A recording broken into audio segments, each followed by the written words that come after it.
Hello everyone, this is Tanzila. I hope you guys are all doing well. I'm going to point out 6 mistakes that you want to avoid at any cost. Starting with mistake number 1. In PTE exams, many of you tend to wear a thick coat in your examination room, but it is really prohibited to do that, okay? Many examiners don't even allow entry in the examination room, and even some of them do compromise. They try to keep their eyes on you. They try to look for suspicious behavior.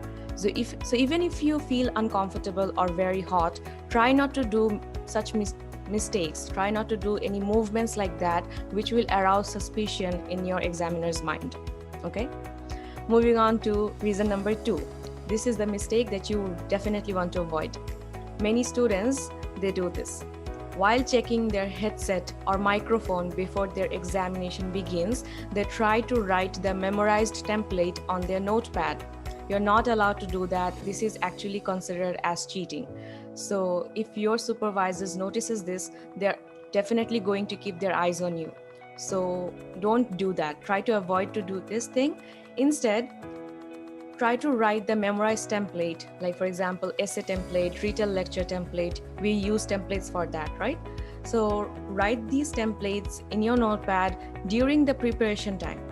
You always get some sort of preparation time, like 25 seconds to 30 seconds before retail lecture starts or summarize spoken text starts. So before that exam starts, you sort of get some sort of 25 to 30 seconds. Try to use that time and then write the memorized template, not while checking your headset or microphone. That is considered as cheating. Moving on to reason number 3. You're not allowed to open your lockers in your break. You get an optional break of 10 minutes, right? So within that 10 minutes, some of you drink water, some of you go to the washroom, but some of you go to your lockers, you check your phone. That's not allowed.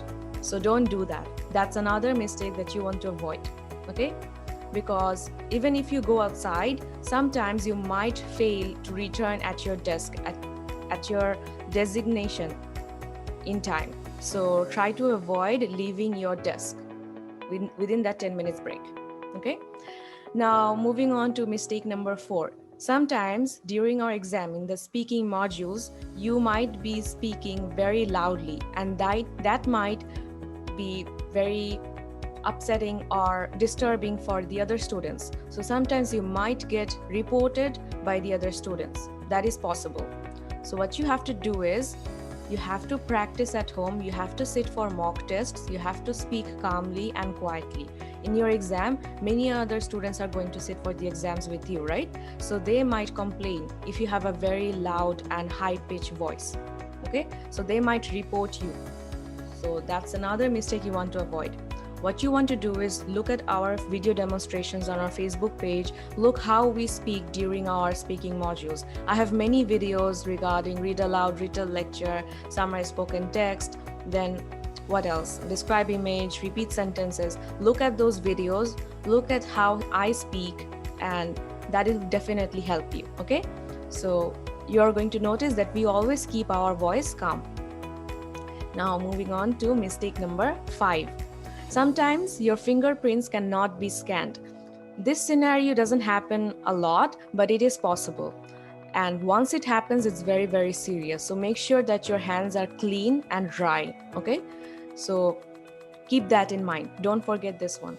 So sometimes your hands are not clean, and that might cause your fingerprints not to be scanned properly. So that's why some students even get their scores cancelled, only because their fingerprints are not matching or they cannot be scanned, okay?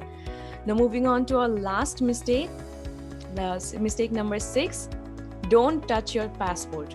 During your exam, many students, they do this thing, they keep checking their passports every now and then. Don't do that. Just keep your passport away and leave it at one corner, and don't look at it, don't touch it, don't do anything regarding it, because there's a camera on top of you, right? So they're going to notice every move of yours.